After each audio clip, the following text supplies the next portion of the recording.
Nós somos a banda Rocket Thieves. A gente tá fazendo esse vídeo mais pra explicar conceitualmente o que é o álbum, porque vocês vão entender.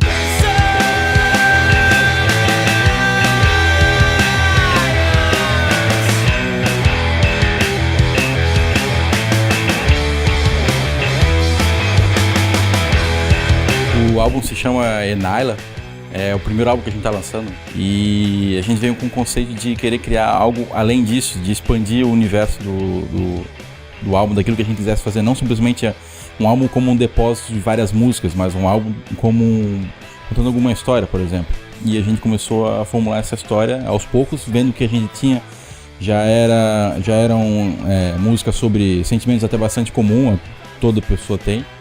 E a gente foi, a partir daí, guiando até o processo de composição, quando a gente teve a ideia do álbum conceitual. Enila, em grego, significa pureza, e ela antes era um nome de uma música específica que está no álbum.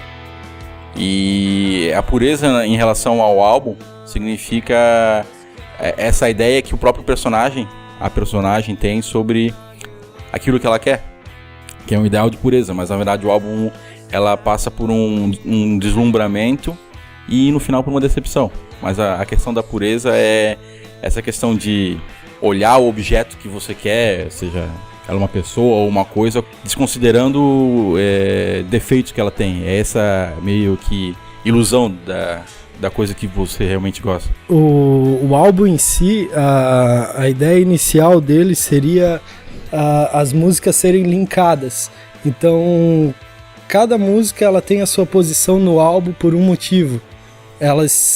Uma música completa a outra do início ao fim do álbum, criando uma história que vai ser contada depois, música por música, quando a gente for falando delas, né?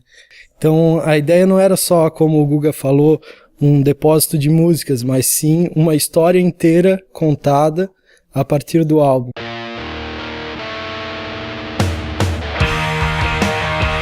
As nossas artes foram feitas pela nossa grande companheira. As artes do encarte, né? As artes do encarte, do álbum, da capa, de tudo, né? Foram feitas pela Ana Flávia Fopa.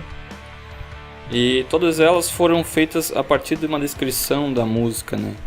De cada música, no caso. E ela incorporou a visão dela dentro de cada música. Teve um certo dia no começo do ano que ela pegou e fez 2 camisetas pra gente, e ela fez uma delas assim, ficou uma arte bem legal assim, uma coisa meio obscura e tal, que até tem a ver assim com algumas músicas nossas. Foi mais ou menos por causa dessa camiseta que a gente chamou ela pra fazer, e ela fez um trabalho muito bom, né, só com papel, pincel.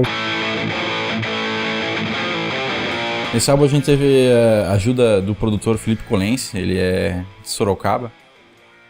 E a gente teve também contato com ele com o Andy, através do Andy. Um abraço pro Andy também e pro Felipe. Individualmente, acho que eu e o Binks já tínhamos alguma experiência com gravação, até com bandas, mas com produtor musical é outro nível, né? É outro tipo de experiência. E dentro da música é muito legal ter esse tipo de contato, porque tu começa a ter contato com outros tipos de composição e até técnicas de estúdio, técnicas dos instrumentos e tudo mais. Felipe Colense também teve uma contrapartida, porque ele veio até aqui gravar a gente, passou pelo estresse todo, mas ele levou 2 boas memórias para São Paulo. Ele levou a memória das massinhas, que ele nunca tinha comido massinha na vida dele, e pizza de coração que ele nem sabia que existia. Né? Foram 2 coisas que mudaram a vida dele, falando sério. Também é importante falar que, além do Felipe, a gente teve muita ajuda também do Diego Olim, dono do Estúdio Gaia, em Itapema. Vocês de Itapema e região vão no Estúdio Gaia, porque é um local muito massa, é um local muito... E é bem localizado também, e o Diego é super gente fina. E também a gente teve a ajuda do Paulinho, que fez a percussão da música The Speak.